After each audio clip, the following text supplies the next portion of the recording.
سلام بچه‌ها، امیدوارم که حالتون خوب باشه. امروز اومدم انرژی خوانی کنم ببینم کیس شما آیا برگشت داره یا نه.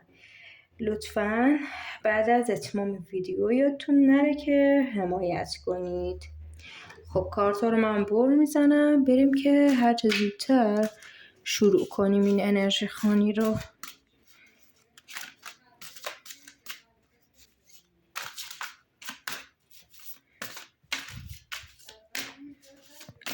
خب بچه ها، لطفاً اسم کیس احساسیتون رو 3 مرتبه تکرار کنید و نیت کنید و سعی کنید بهش زمانی که من دارم کارتا رو بر میزنم فکر کنید. یه کارت خودش داد بیرون، اینو میذارم دیگه، بر نمیدارم. آیا برگشت داره؟ لطفاً به ما بگو.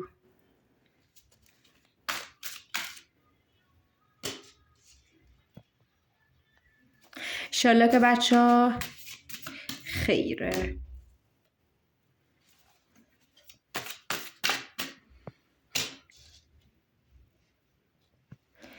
آیا برمیگرده؟ لطفاً یه جواب قطعی به ما بده.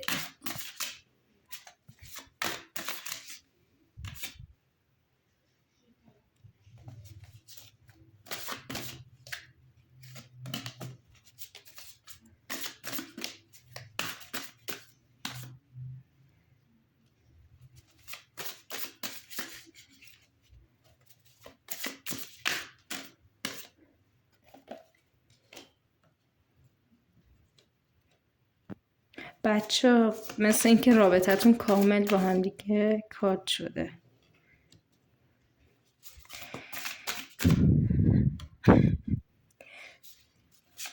خب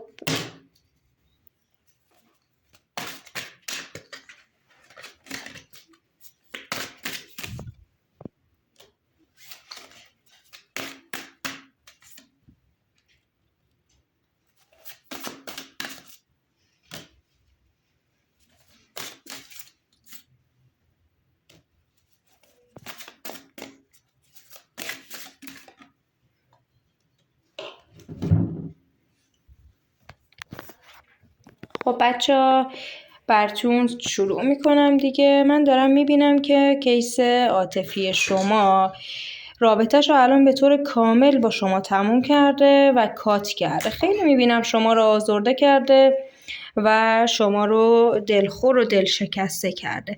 الان در حال حاضر کیس احساسی شما میبینم که خیلی خیلی از شما دور شده و رابطتون میبینم سر این خراب شده که کیس عاطفی شما مخفی کاری داشته و شما متوجه یک سری از پنهانکاری های این شخص میبینم که شدید. الان در حال حاضر بچه میبینم کیس احساسی شما با کسی نیستش، ولی خب خیلی میبینم مخفی کاری میکرده، دروغ میگفته. با این که بچه ها میبینم که این شخص خیلی شما ناراحت کرده، ولی الان یه جوری رفتار میکنه که انگار شما مقصر هستید، که انگار شما بهش ضربه زدید. چون میبینم که با این که خودش اشتباه کرده داره الان بهونه‌گیری میکنه که شما رو مقصر کنه و داره دائم شما رو قضاوت میکنه و داره تون صحبت میکنه و حتی نیومده معذرت خواهی کنه. انقدر میبینم توی رابطه شما بهش رو دادید که با شما هر جور که میخواد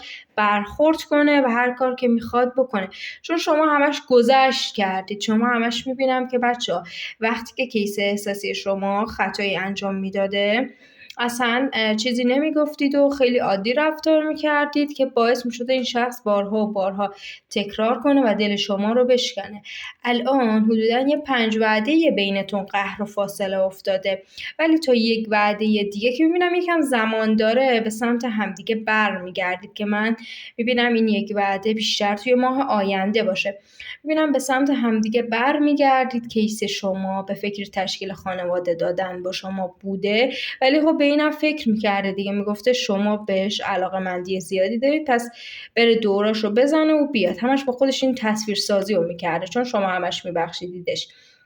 الان بچه ها ببینید هنوز هم میبینم نیتش روی شما تشکیل خانواده دادن هستش. حتی یک مرتبه میبینم این شخص اقداماتی داشته و به سمت و سوی شما اومده، ولی خب برای شما میبینم که این اتفاق نیفتاده که بخواید بهش برسید و همه چیز میبینم خیلی خوب پیش نرفته بینتون و باعث شده که مجدد منتظر باشید که این شخص پیش قدم بشه دوباره.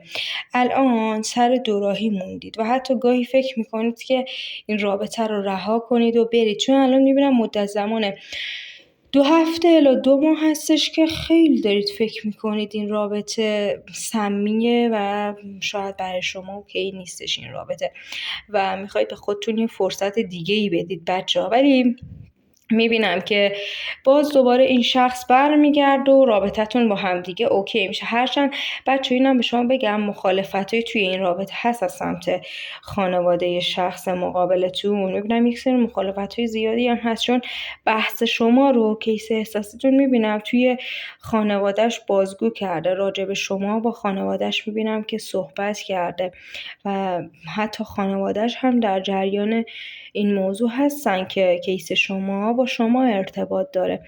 ولی بچه‌ها ببینید میبینم که باهاش مخالفت کردن و حتی سر شما میبینم توی خانوادهش بحث هم داشته و دیگه بحث شما رو میبینم مدتیه که توی خانوادهش بازگو نکرده. الان خیلی جدی میبینم با هم دیگه تموم کردید و یه بحث و یه جنگ و دعوای خیلی من میبینم که پرشدتی هم با هم دیگه داشتید که دو طرف بی نهایت میبینم همون ناراحت کردید.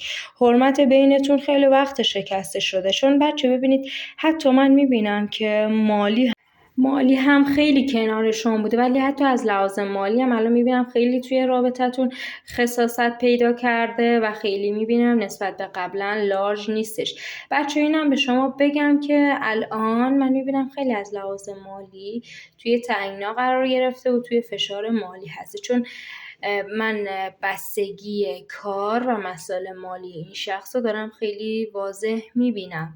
خودش تو فکرش هست بیشتر که یه قدم برداره، یه پولی به دستش برسه، بعد به سمت شما بیاد و با شما تشکیل خانواده دادن رو شروع کنه، چون خسته شده خودش هم از اینکه این رابطه انقدر دچار بلا تکلیفی، انقدر این رابطه سرد میشه گاهی به خاطر اینکه تکلیف شما رو مشخص نمیکنه. بچه شما حتی تو ذهنتون بوده که خودتون به این شخص مجدد پیامی بدید و تمام دلخوری هاتون رو بهش بگید، ولی باز میبینم مجدد منصرف شدید، چون 2 مرتبه این کار رو انجام دادید که خیلی میبینم جواب نداده و یه جوری غرور شما شکسته شده.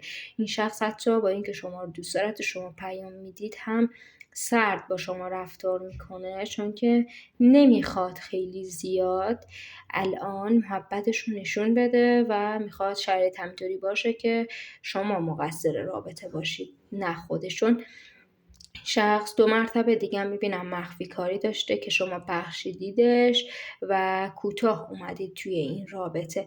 از دور بچه خیلی میبینم که نگران، بیقراره و خیلی ناراحته از اینکه رابطه داره تموم میشه و کامل کات شده و انقدر بحثتون طولانی شده، ولی همچنان میبینم که همش غرورش رو ترجیح میده، همچنان همش غرورش براش مهمه و نمیخواد که یک وقت پیش شما شکسته بشه. میخواد شما آتش بس اعلام کنید نه ایشون، ولی خب خودش مجبور به این میشه که بیاد و رابطه درست بشه مجدد، چون من میبینم از سمت خودش این بازگشت. الان هم بچه‌ها ببینید دارم براتون میبینم که خیلی فکرش درگیر شما هست و اینکه نمیخواد حتی برای یک روزم که شده فکر شما رو از سرش بیرون کنه، چون شما آدمی هستید که برای همیشه انتخاب کرده و اصلا هم نمیتونه شما رو کنار بذاره. فقط این بار خیلی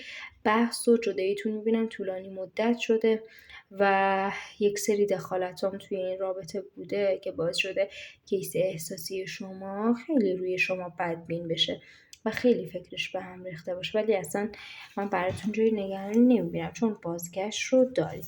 من براتون 2 تا کارت دیگه برداشتم که ببینم اصلا این شخص شما رو در میاره از بلا تکلیفی. ببینید بچه ها، بله میبینم شما رو از بلا تکلیفی در میاره و این شخص هم برای شما میجنگه.